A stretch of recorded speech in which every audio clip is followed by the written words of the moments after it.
तो तगड़ी फरमाइश थी कि डोनट खाना है, खाना नहीं खाएंगे। तो चलिए डोनट बनाते हैं। इसके लिए मैंने ल्यूक वार्म दूध लिया है और चीनी लिया है और इसको पहले हम अच्छी तरह से चीनी को इसमें घोल लेंगे। बेहतर होगा पाउडर चीनी लिए, मैं फंस गई थी खड़ी चीनी लेकर के। फिर इसमें हम ईस्ट डालेंगे और ईस्ट आपका सही होना चाहिए। इसको घोल करके हम माइक्रोवेव के अंदर रख देंगे ताकि थोड़ा सा गर्मी बना रहे। 10 मिनट में देखिए काफ़ी ब्लूम हो गया है और इसमें हम अब डालेंगे 1.5 कप मैदा। पहले 1 कप लिया है, इसको छान लिया है और फिर इसके बाद हम आधा कप मैदा और लेंगे और इसको भी छान लेंगे। तो मैदा को छानना बहुत ज़रूरी रहता है। अब इसमें हम टेस्ट इन्हेंस करने के लिए थोड़ा-सा नमक डालेंगे और इसके बाद हम 2 चम्मच इसमें दही डाल देंगे। तो दही डालने के बाद फिर क्या होगा कि इसको मिक्स कर दीजिए आप अच्छे से और अब हाथ का काम शुरू कीजिए। रूम टेम्परेचर पर थोड़ा-सा दूध ले लीजिए, 2 टेबल स्पून मैंने दूध लिया है और फिर इससे हम अच्छी तरह से नरम डो लगाएँगे। देखिए कितना सॉफ्ट लगाया और अब इसमें ढेर सारा बटर डाल करके हम इसको मसलना शुरू करेंगे। तो शुरू-शुरू में तो आप देखिए कि टूट रहा है, लेकिन कम से कम 5 मिनट तक मसलिए, इस तरह से ये रबड़ जैसा हो जाएगा, ग्लूटेन इस पे डेवलप हो जाएगा। तो इसको कम से कम 10 मिनट तक तो इसके ऊपर वर्क करना पड़ता है और देखिए इस तरह स्ट्रेचिंग दे रहे हैं तो इतना बढ़िया ग्लूटेन डेवलप हो गया कि देखिए स्लैब को भी ये छोड़ करके इकट्ठा हो रहा है। तो इस तरह से इसको हम बढ़िया सा स्टिचिंग दे देंगे, फिर इसको ढक करके गोला बना लेंगे और उसी बाउल में रख देंगे और फिर इसको हम कवर कर देंगे। कवर इस तरह करेंगे कि अंदर से जो गर्मी है वो बाहर ना निकले ताकि फर्मेंट अच्छा हो जाए, ब्लूमिंग अच्छा हो जाए क्योंकि खमीर तो ऑलरेडी डला हुआ है। तो बहुत अच्छी तरह से इसको हमने पैक कर दिया है और वापस मैंने ओवन में ही रख दिया है क्योंकि बारिश हो रही है, ठंडा मौसम है, अंदर थोड़ी गर्मी रहेगी।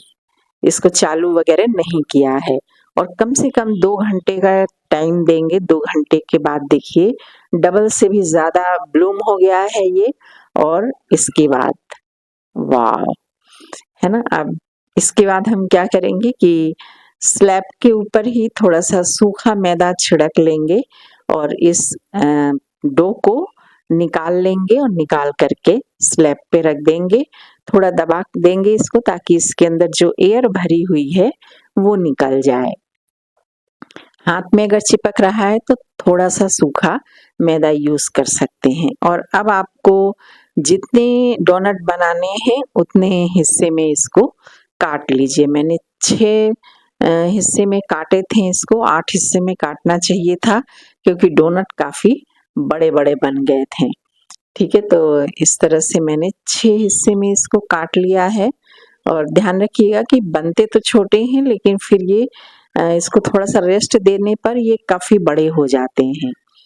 तो इसलिए थोड़ा-सा छोटी साइज़ के पहले बनाइएगा और बाद में ये अपने आप फूल जाते हैं। तो इस तरह से गोले बना लीजिए और इसको फिर पेपर के ऊपर रखते जाइए। ठीक है, तो इस तरह हाँ, देखिए पीछे से आटा उठा करके इस तरह स्पेस दे करके डक कर लीजिए इसको और फिर इसको गोल कर लीजिए। हाथ से कर लीजिए या स्लैब पर ही रख करके कर लीजिए। 5 मिनट पेपर के ऊपर ही रखिएगा क्योंकि अभी तलते समय क्योंकि ये अगर उस पे नहीं रखिएगा तो जिस भी पॉट में रखिएगा ये उससे चिपक जाएँगे और फिर इसको निकालने में बहुत परेशानी होगी। तो पेपर के ऊपर रखना बहुत ज़रूरी है।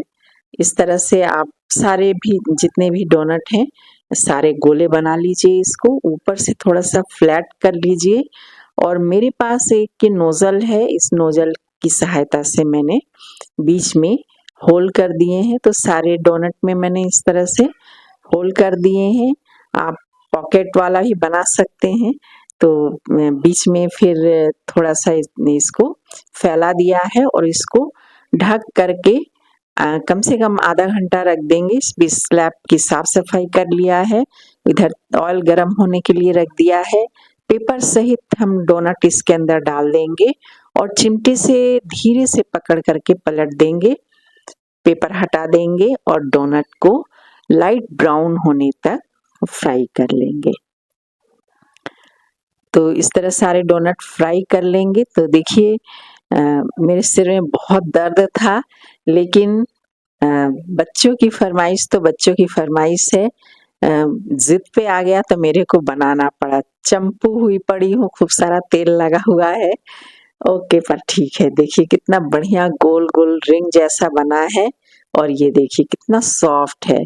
एक मैं तोड़ करके बता रही हूँ, ये थोड़ा ज़्यादा ब्राउन हो गया था।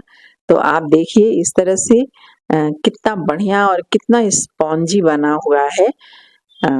बहुत ही बढ़िया बना हुआ है। घर की बनी चीज़ घर की होती है। तो ड्रेसिंग कर देते हैं इसको। डबल बॉयलर पे रख करके डार्क चॉकलेट है, इसको मेल्ट कर लिया था इस तरह से। आप इसको ऐसे भी खा सकते, बच्चों को ऐसे भी दे सकते हैं, पिसी हुई चीनी में इसको लपेट दें, वो भी बहुत अच्छा लगता है खाने में। अगर चॉकलेट नहीं अवेलेबल है घर पर तो पिसी हुई चीनी में भी लपेट करके आप इसको दे सकते हैं। तो अब आप देखिए कि हमने जैसे ही पता चला चॉकलेट लग रहा, नियति आ गई दौड़ती हुई, मैं भी इसकी ड्रेसिंग करूंगी। तो इन्होंने सफेद वाली चॉकलेट को व्हाइट चॉकलेट की ड्रेसिंग की। इनको बताया घुमा के लगाइए, पर शायद दबाया नहीं इन्होंने, सही ढंग से लगा नहीं है। पर कोई बात नहीं, बच्चे ऐसे ही सीखते हैं, गलती करते हैं और सीखते हैं। सीखने के लिए गलती करना बहुत ज़रूरी होता है। तो आप देखिए इस तरह से इन्होंने लगा लिया है और अब बारी आती है इसको डेकोरेट करने की। तो ये कुछ हमारे पास एडिबल गोल्डन कलर के बॉल्स रखी हुई हैं, तो वो हम डाल रहे हैं। कुछ सिल्वर कलर के भी हैं, तो नियति उसको डाल रही हैं, तो आधे पे मैं डाल रही हूँ, आधे पर वो डाल रहे हैं। हम दोनों मिलजुल करके काम कर रहे हैं डेकोरेशन का। और ये देखिए, वाह कितना टेम्पटिंग लग रहा है। बाजार में क्या इतना बढ़िया मिलेगा, जितना बढ़िया और जितने हाइजीनिक तरीके से घर पर बनता है। देखिए, और सबसे बड़ी बात कि अपने हाथ से बनाकर बच्चों को खिलाने की खुशी और है, और जो बच्चे खुद हेल्प करते हैं बनाने में, तो उनको उनका कितना बढ़िया कॉन्फिडेंस बढ़ जाता है। थोड़ी ग्रीन कलर के भी मेरे पास थे, तो वो भी मैंने इसके ऊपर डाल दिया है। अब लुक देखिए कितना बढ़िया आ गया है। अब कोई कहेगा ये कि घर का बना हुआ है, नहीं ना। देखिए जरा इसकी लुक को, वाव। ठीक है, बन करके तैयार है, कितना बढ़िया लग रहा है। तो चलिए जिद वाले का फीडबैक कैसे लें। बने हैं? अच्छे, मस्त। मस्त।